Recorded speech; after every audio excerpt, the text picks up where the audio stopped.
Hi everyone! Today I quickly teach you how to create a colorful smoke effect using epoxy resin. So sit back, relax, and prepare to be amazed.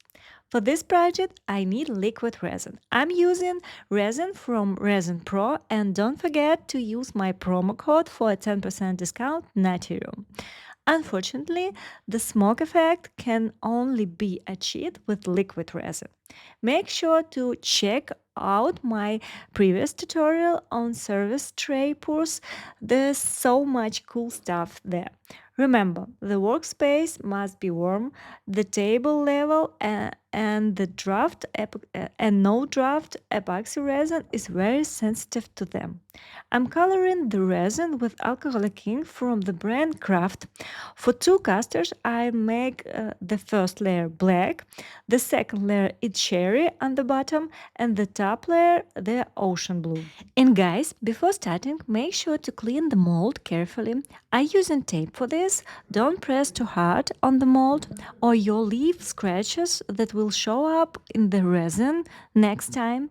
Prepare some stones to decorate the center. To release bubbles more effectively, I use a bubble remover from Resiners, but then when I don't have this machine, I preheat the resin components before mix it to help bubbles escape. For this effect, you don't need to wait for the resin to thickness. Mix the resin and the color and you're ready to pour. And in every lessons, I keep remind you, please mix carefully resin, mix carefully and thoroughly pigment. Poorly mixed pigment will create streaks and ruin the way the resin flows to the center. Now it's very important to control your hand. The steadier you pour the colors, the nearer and more beautiful the result will look on the riverside. For the first layer, as I mentioned, I carefully pour the black resin.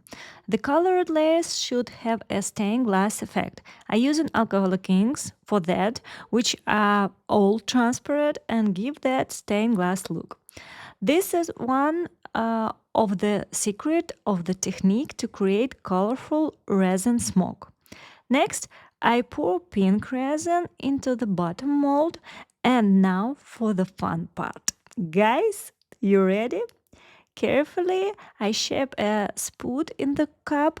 You can also put the resin into a bag, cut a small hole, and pour it through the bag.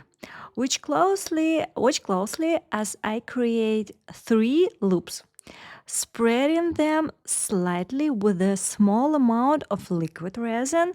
Then I draw two more circles and spread them again with the clear resin.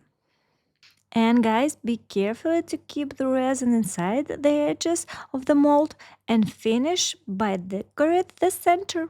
And guys, as I mentioned earlier, make sure to carefully watch that the resin doesn't leak out of the mold. And try not to pour it all the way to the edges of the mold. Because resin is very sticky, and if the mold is made of low quality silicone, it can stick, epoxy resin can stick to the mold and ruin it. Pour carefully. For the second mold, do the same as the first example. Pour a circle of black stain resin, then add oceanic color stain resin to the center and draw loops.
And my absolutely favorite part is demolding. When the pieces has hardened, the sound of taking the resin out of the mold gives me little goosebumps. As for the edges, you don't necessarily have to decorate them or cover them with the foil, but I like to and want to show you my method for creating super shiny metallic paint for coasters edges. I use regular metallic spray paint, which I bought on art store, and spray it into a cup. Directly the spray at the side of the cup so the pigment runs down. Then I add silver pigment from the company Resin Pro. And guys, by the way, I used this pigment for a clack project with gold seals, but gold pigment.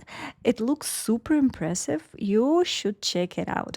Mix in a one-on-one ration and let it thickness for 8-10 minutes. Otherwise, it will be too runny and won't give that metallic shine. And once the paint is dry, you can seal it with the top coat, varnish lac, or thick resin. I do with the thick resin from resin company Deluxe.